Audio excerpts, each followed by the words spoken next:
Hi, good morning. இன்றைக்கான current affairs வந்து நம்ம பார்க்கலாம். ஃபஸ்ட்டு வந்து இளஞ்சிவப்பு ரோந்து வாகனங்கள். இது வந்து எங்கே கொண்டு வந்திருக்காங்க அப்படின்னா, சென்னை தலைமைச் செயலகத்தில் தான் ஸ்டார்ட் பண்ணியிருக்காங்க. யார் ஸ்டார்ட் பண்ணா அப்படின்னா, தமிழக முதலமைச்சர் ஸ்டார்ட் பண்ணாங்க. இது வந்து ஒரு 12 கோடி ரூபாய் வந்து 80 பிங்க் கலரு காரை வந்து கொண்டு வந்திருக்காங்க. எதுக்காக அப்படின்னா, பெண்களோட பாதுகாப்பை உறுதி செய்வதற்காக.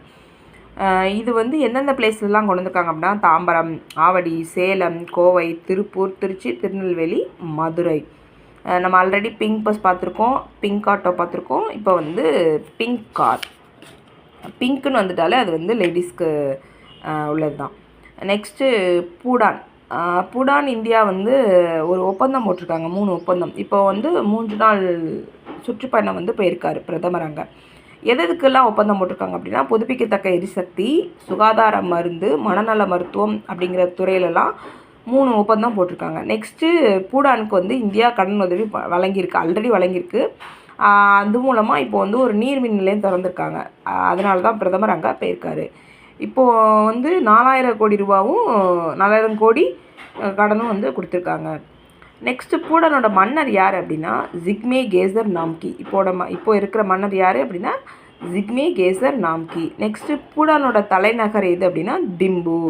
நீங்கள் கரண்ட் அஃபேர்ஸ் வந்து எடுக்கிறது அப்படின்னா ஷார்ட் நோட்ஸாக எடுத்துக்கணும். ப்ளஸ் அங்கே என்னென்ன நடக்குது, இப்போ ஒரு நாடை பற்றி அப்படின்னா அந்த நாட்டில் உள்ள மன்னர் யார், அது எங்கே நடந்துச்சு, அதோட தலைநகர் என்ன, இந்த மாதிரி வந்து ஷார்ட் நோட்ஸ் எடுத்துக்கோங்க.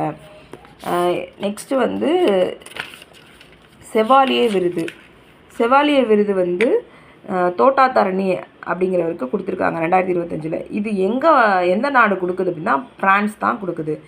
இதுக்கு முன்னாடி இவருக்கு வந்து என்னென்ன அவார்டு வாங்கியிருக்காரு அப்படின்னா, 2 தேசிய விருது வாங்கியிருக்காரு, பத்மஸ்ரீ அவார்டு வாங்கியிருக்காரு, தமிழ்நாடு அரசும் விருது வாங்கியிருக்காரு. இதுக்கு முன்னாடி உங்களுக்கே தெரியும், நம்ம தமிழ்நாட்டில் வந்து சிவாஜி வாங்கியிருப்பார். அதான் அவரை வந்து செவாலியே சிவாஜி அப்படின்னு சொல்லி கூப்பிடுவாங்க. நெக்ஸ்ட் புக்கர் பரிசு 2025 யார் வாங்கியிருக்கா அப்படின்னா, டேவிட் சாலே. இவர் வந்து எந்த நூலுக்காண்டி வாங்கியிருக்காரு அப்படின்னா, ஃப்ளஷ்ங்கிறது வந்து ஒரு நாவல், சரியா. இவர் வந்து பிரிட்டன், ஹங்கேரி நாட்டை சேர்ந்தவர். இன்றைக்கான கரண்ட் அஃபேர்ஸ் இதுதான். இதே மாதிரி நிறையா கரண்ட் அஃபேர்ஸ்க்கு நம்ம எக்ஸாம் சேனலை சப்ஸ்கிரைப் பண்ணுங்கள். தேங்க்யூ.